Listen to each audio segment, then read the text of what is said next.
representative for Zwilling J.A. Henckels. Today we're going to talk about the purpose of the design of a knife.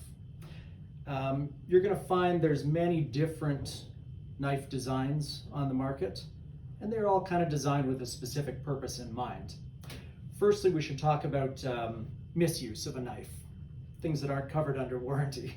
A knife is not a screwdriver, for instance. A knife is not a can opener. A knife is not designed for prying apart frozen hot dogs.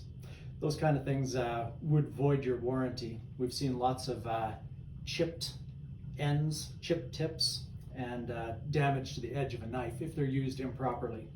Knives are designed for cutting the food you're preparing to eat, which is the purpose of the knife.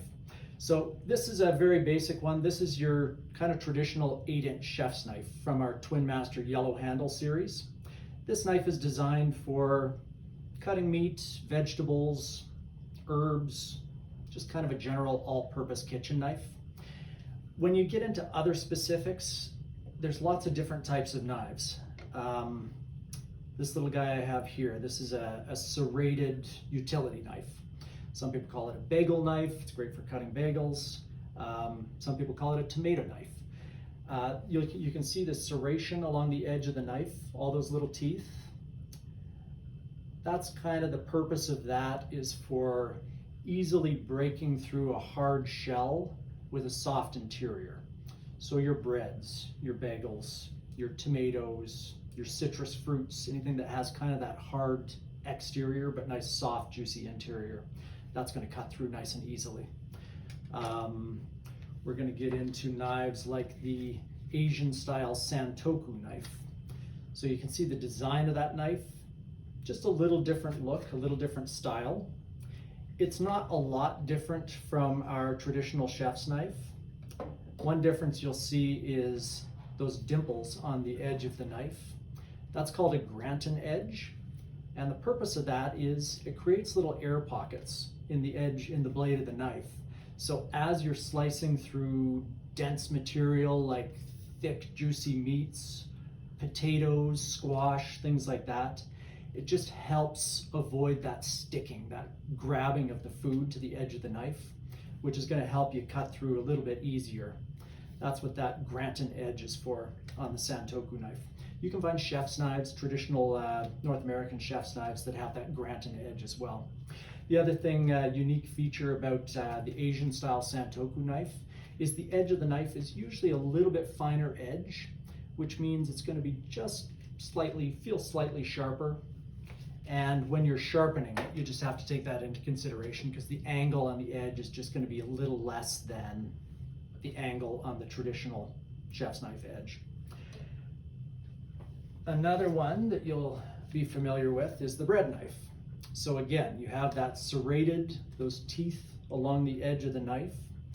And again, the design of that is to cut through the hard, crusty exterior shell of a loaf of bread. If you use that knife for its design purpose, not chopping constantly on a cutting board, those teeth should last a lifetime, and you shouldn't have to worry about sharpening that serrated edge. There are ways to do it, but it becomes very complicated and probably best done by a professional knife sharpener. I'd recommend, if you use it for its intended purpose, which is just cutting bread and loaves and things like that, you shouldn't ever have to worry about sharpening that bread knife. A slicing knife is usually going to come with a longer blade and a little bit thinner blade. And again, that can be called a carving knife or a slicing knife, designed again for cutting through big roasts, briskets, things like that, where you're trying to cut off nice thin slices, and you need that extra length because you're going to have a bigger piece of meat to cut through. Chef's knives, again, can come in various sizes. Some people like a smaller, a shorter 6-inch. The 8-inch is kind of the traditional size, but you can get up to a 10-inch chef's knife as well. That's, again, just depends on the purpose, what you're cutting most often, and your personal preference. Now, when we get into the hunting and butchering, there's lots of different versions of those. Butcher knives are, again, usually a longer blade, sometimes a little bit thicker blade, and again, designed for cutting through those big hearty pieces of meat. Boning knives, you've probably seen this design as well. That's a boning knife, and again, they come in a few different lengths and sizes. You can get a flexible blade, you can get a stiff blade, you can get a little bit wider blade, but they're all generally kind of that thinner blade, which is designed for getting around the bone, getting the meat off the bone. Not designed for chopping through bone, but give you that nice fine edge for getting as much meat off of the bone as you can. If you want to chop through a bone, that's when you got to go to something like this. So this is a cleaver. Some people call it a Chinese chef knife, but it's designed for chopping.